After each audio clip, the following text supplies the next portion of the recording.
오늘은 바이브타임 105페이지입니다. 27일 본문 고린도전서 7장 25절로 40절입니다. 본문 요약입니다. 사도 바울은 결혼과 독신 생활이 이어서 처녀의 결혼과 과부의 재혼에 관한 훈계의 말씀을 전하고 있다.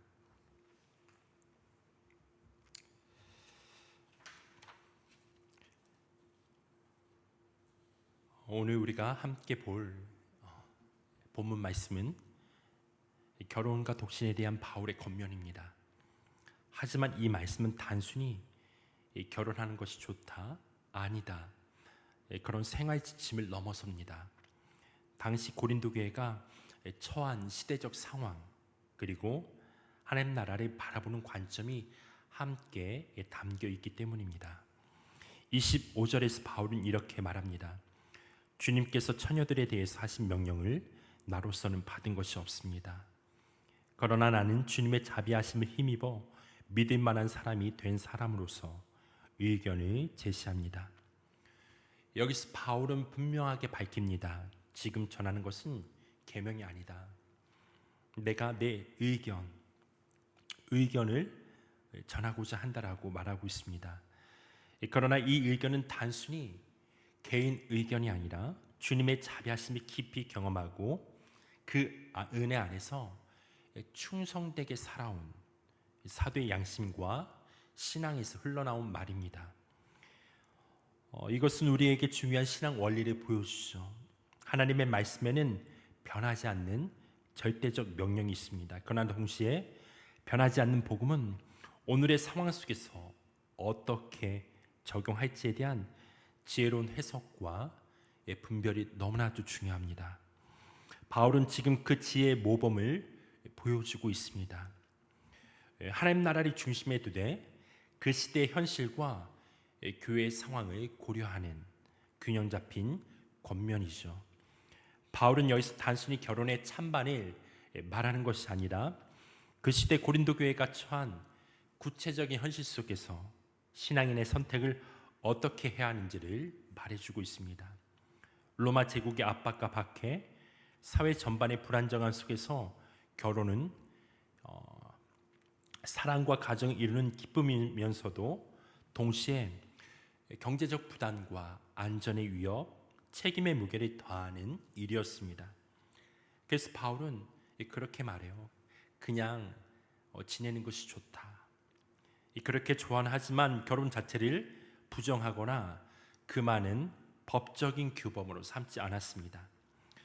28절 우리 그 말씀 보게 되면 결혼은 하나님께서 창조 때부터 주신 귀한 제도이며 죄가 아닙니다. 그러나 신앙의 죄는 단순히 맞다 틀리다의 흑백 논리를 넘어섭니다. 그때 형편과 상황 그리고 하나님이 주신 사명에 따라 지금이 무엇이 유익한가를 분별하는 거죠. 믿음의 길은 언제나 영원한 진리를 붙들되 주어진 시대 속에서 현실적인 통찰과 분별력을 함께 요구합니다. 오늘 우리도 마찬가지이죠. 모든 선택이 단순히 규칙의 문제로만 결정되는 것이 아니라 하나님의 뜻과 지금의 주어진 상황을 함께 살펴봐야 합니다. 이것이 바울이 보여주는 성숙한 신앙인의 모습입니다. 바울은 29절에서 이렇게 말합니다. 형제자매 여러분, 내가 말하려는 것은 이것입니다. 때가 얼마 남지 않았으니 이제부터는 안에 있는 사람은 없는 사람처럼 하고, 이 말은 결혼을 가볍게 여겨라 이렇게 말하는 게 아니에요. 오히려 결혼을 포함한 모든 삶의 관계와 상황을 하나님 나라의 관점에서 재정립하라는 요청입니다. 바울이 말하는 때가 단축되었다는 것은 종말론적 시간 의식, 즉 예수 그리스도의 재림이 가까워졌음을 말해주고 있어요. 그러므로 결혼과 같은 소중한 관계도 그 자체가 인생의 최종의 목적이 될 수 없다라는 것이죠. 31절에서 바울은 그 이유를 더 밝히 보여주고 있습니다. 세상을 이용하는 사람은 그렇게 하지 않는 사람처럼 하도록 하십시오. 이 세상의 형체는 사라집니다. 여기서 형체라는 단어는 외형이나 일시적인 형태를 뜻합니다. 세상의 구조와 모습, 인간관계, 물질, 환경, 이 모든 것이 영원할 것처럼 보이지만 결국은 사라질 것들입니다.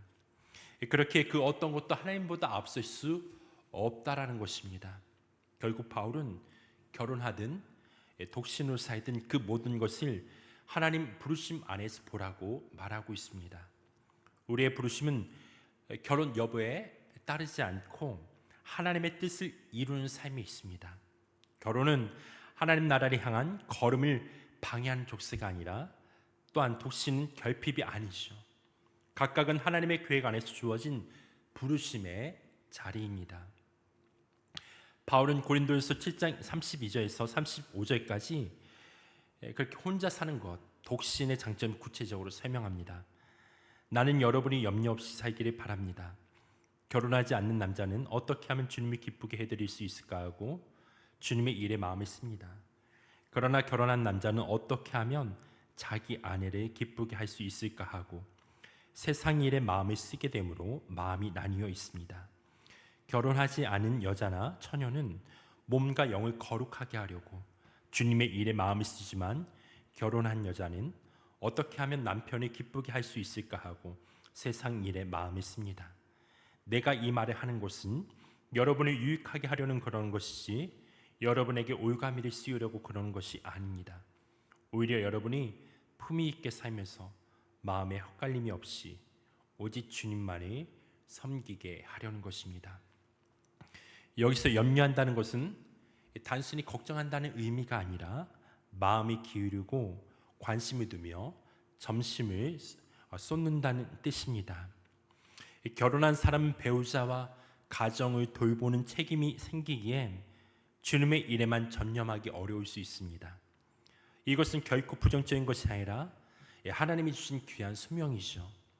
그러나 바울은 독처할 혼자 살 경우에 상대적으로 더 많은 시간과 에너지를 주님의 사역과 복음 전파에 집중할 수 있는 기회가 있다고 말합니다.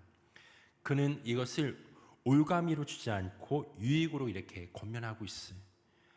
모든 성도가 반드시 독신을 살아야 한다는 의무를 말하는 것이 아니라 각 사람의 부르심과 상황에 따라 주님께 더 깊이 헌신할 수 있는 길을 안내하는 것입니다.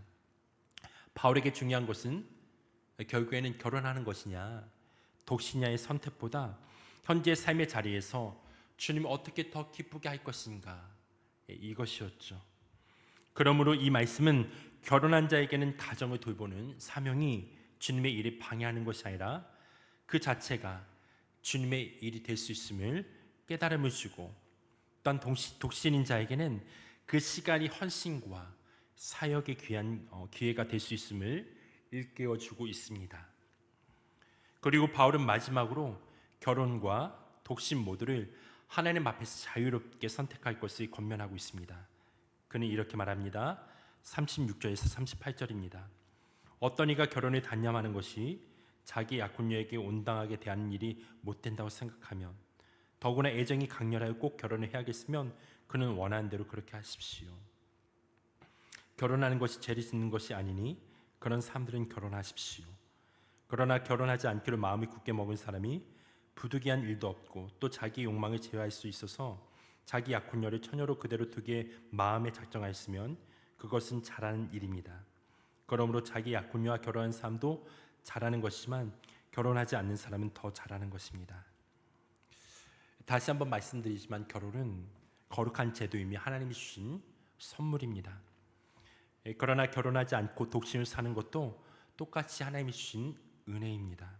중요한 것은 어느 길이 더 편하고 세상적으로 유리한지가 아니라 현재 내가 처한 자리에서 하나님이 더 사랑하고 더 온전히 섬길 수 있는 선택을 하는 것입니다. 40절에서 바울은 이렇게 덧붙입니다. 나도 하나님의 영을 받았다고 생각합니다. 그의 판단과 권면은 단순히 개인적인 경험이나 철학에서 나온 것이 아니라 성령께서 주신 분별과 지혜에서 비롯된 것입니다. 그 시대의 상황과 그 환경, 환난과 박해 가운데서도 하나님이 더 뜨겁게 사랑하려고 했던 그의 마음들, 그의 마음이 결국 이 말씀을 또한 이렇게 전해지고 있는 거죠. 이것이 바로 목회자의 권면이 갖고 있는 무게입니다.